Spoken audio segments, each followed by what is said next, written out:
Cartoon logic makes zero sense. So in today's video, I'm fixing even more crazy and illogical cartoon scenes. So first, we have some Peter Pan logic here. What will you do if your shadow ever got detached? Do soap like this? No, of course not. Get some help. Just turn the light off to restart the shadows again. So we need to redraw the realistic shadow over. I'll just duplicate Peter's body and move it on the wall. I'll make it pitch black and lower the opacity. Then I'll hide this part behind. And finally, I'll extend the shadow to Peter's feet. And now it's fixed. And Peter Pan is using his soap normally for cleaning. And his shoes shall shine soon. Next, we have the Throne King of Nonsense, SpongeBob SquarePants. This show needs a full series of videos to fix all the nonsense logic in it. But today, we have this scene where SpongeBob is doing his dishes using a towel. Man, here's the towel. He's an actual sponge. So he should use his body to do dishes and other house chores. The director supered up and fixed it in other scenes, but not this one. So I'll do the dirty job for them. First, I remove the towel completely. Then I'll fix the missing glass part. I'll reattach his hand again. And I'll pinch some shadows on the glass edge to make it look pressed against the sponge's body. Finally, I'll add some bubbles in the friction area. And with that, I think I managed to fix the logic in this scene somehow. The third one is tough. It's from the show CatDog, where they have this creature, a cat and a dog sharing the same body. I mean, how in the flying universe can two completely different species have one body? RIP logic. Anyways, for this one, I just make a precise surgery and separate the two apart. This will remove the whole purpose of the show, but I don't care. I just do it. I'll start with the poor dog. I'll delete the parasite cat out of his body. I'll duplicate his hands, legs, and move them as the rear limbs. I'll grow him some leg muscles and a cute little wiggly tail that he deserves. I'll paint some spots on the new parts as they've been successfully accepted by his immune system, and I'll finish that with an outline to match the rest. I'll do the same surgical process to the cat, and here it is, along with the dog, each one with its own body. Much better than the creepy creature from before. I know Ash doesn't have the brightest brain out there, like when he sees the strongest Pokémon and chooses to punch it. But bro, you can't be that stupid to not recognize Team Rocket's members in plain sight like that. So, to give Ash's intelligence some justice, I'll give the team some convenient disguise. And I'll start with Jessie. I'll try to give her a completely different haircut from her usual spiky one, with the same shading too.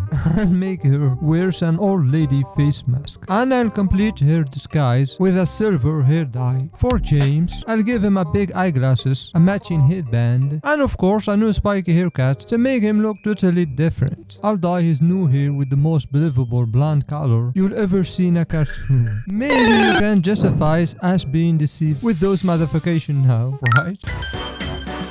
Now we have a bird that can lift a whole rhino, but can't lift a small hopeless lion cub. The logic flies real high with this one. So my interpretation to save this scene here is to give our bird the ability to lift heavier things, like a rhino for example, by using a robotic exoskeleton. I'll start building it around his right leg all the way up to his right upper wing or hand in this case. I don't think there's a single exoskeleton in existence that will give you enough reinforcement to lift a rhino, but let's pretend this one can. I'll connect both sides to make it as structurally realistic as possible. Then I'll give the new Zeus exoskeleton some highlight. Please don't ask who has invented this for animal use. I'm here just to save the logic, and that's it. I've always wondered how a genius like Dexter from Dexter's laboratory never figured out a way to keep his sister out of his lab permanently, or how his parents not noticed anything yet, especially when the electric bill should be in the thousands of dollars. Anyway, today we have this scene where Dexter is climbing a ladder while carrying a wrench the size of his whole body. That's quite big. Realistically speaking, he should have already fallen with that much weight, so let's fix it. I'll take the wrench and move it here, finish the missing part and add some shine to it. Then I'll give it back to Dexter, but I shrink it down to a reasonable size, something a small kid like him could actually carry. And of course it can't float in mid-air like that, so I draw pockets for the wrench to fit into. Now the scene actually makes sense. I really dig this fix. This scene is from the show Kids Next Door, and everything about it is just weird. I'm not even talking about smoking, although it's really bad for you kids and adults, nor about Mr. Boss F-shaped body posture. Yes, that's actually his name. To be honest, I've started developing the same posture myself from all the hours I spend on my PC and phone. I should probably go touch some grass. Anyway, the real problem here is, where in the world is he putting his cigar? And why is his mouth on the wrong side of his face? Luckily, this fix should be pretty easy. I'll take his mouth, rotate it slightly, and move it right under his mustache where it actually belongs. And of course, I'll create a small hole for the cigar to fit into. This one was the easiest fix so far. But as for his body posture, I think it's already too late. Not quitting smoking though.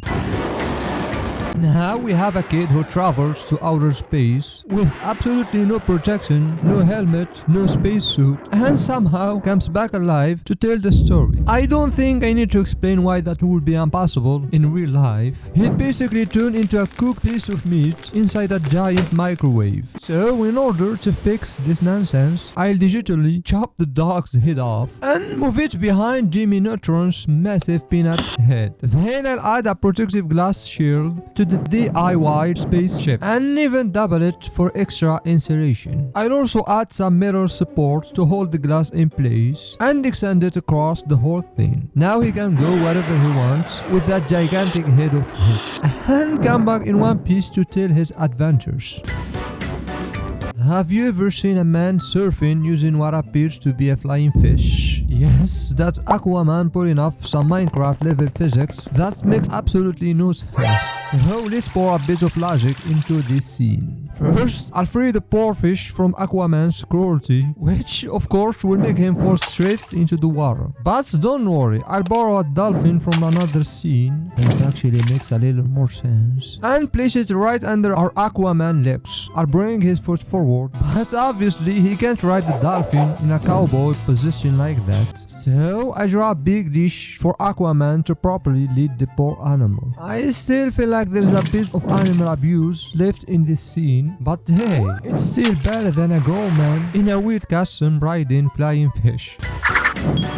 Last but not least, have you ever experienced that terrible betrayal where your older siblings pretend you're playing video games with them, but they actually give you a controller that wasn't even plugged in? That could start a villain arc in some alternate universe. This scene from Phineas and Ferb is pretty similar, except this big kid is playing video games with his fish on a console that's not even plugged into the TV or a power source. That's double the stupidity. You're so stupid! Luckily for me, the fix is super easy. I draw a no cable connecting the console to the monitor and another one to an actual power outlet. Now our big boy can finally enjoy video games rationally with his companion. Honestly, if Aquaman saw that fish, he'd probably use it for transportation too. Thanks for watching, see you next. And subscribe.